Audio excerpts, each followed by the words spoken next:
Bom, gente, então hoje vamos falar sobre Bíblia. Quem está aqui com a gente, João Cláudio Rufino, mestre em Teologia Bíblica. João Cláudio, ensina a gente aí para começar. Tem muita gente que acha difícil ler a Bíblia, é complicado de entender. É difícil mesmo? Vamos lá, pessoal. A Bíblia, como é um texto antigo, um texto que foi escrito por muitas pessoas, claro, inspiradas por Deus, mas em contextos muito diversos, ela apresenta um certo grau de dificuldade. Contudo, essa dificuldade não pode se tornar uma barreira para que você acesse o texto e, mais do que só acessar de uma forma intelectual, aprenda a palavra de Deus, a direção do Senhor.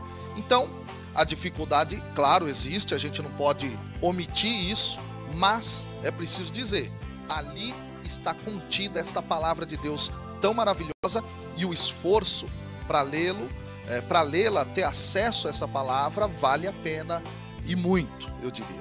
E para quem ainda não tem esse hábito, esse costume de ler a Bíblia, tem alguma dica assim para a gente começar a ler a Bíblia? Como fazer isso?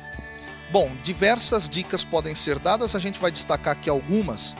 A primeira delas é você ter em mãos uma boa tradução da Bíblia. Nós temos diversas aí no mercado, Bíblias de estudo inclusive, porque elas podem te auxiliar. E como é que estas Bíblias vão auxiliar?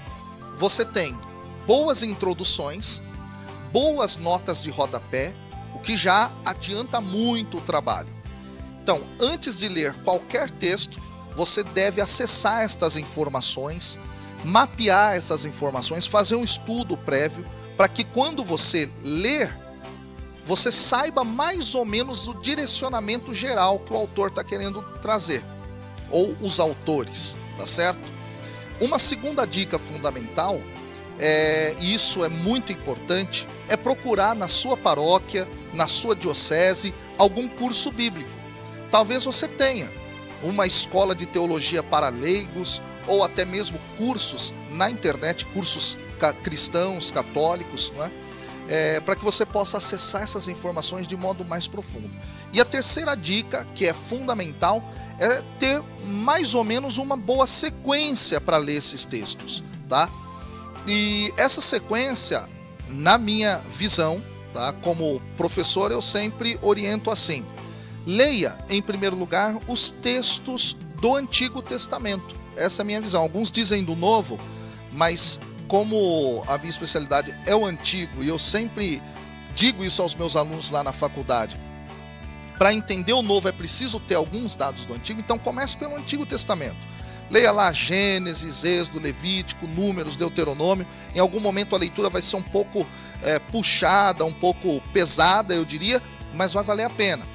Depois tenta seguir um pouco a ordem da história dos fatos ocorridos na história do povo de Israel. Então, Josué, depois Juízes, depois Samuel 1, Samuel 2, Reis 1, Reis 2.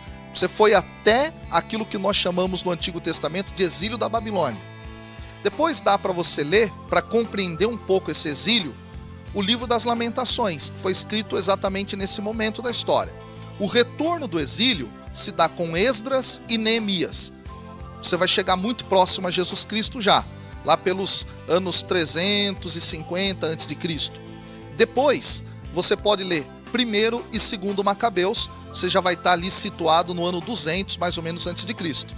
Quer dizer, você cumpriu com todos esses livros, volta aí o vídeo para vocês verem depois, anotar direitinho, os períodos da história de Israel. Aí você entra no Novo Testamento, pelos evangelhos.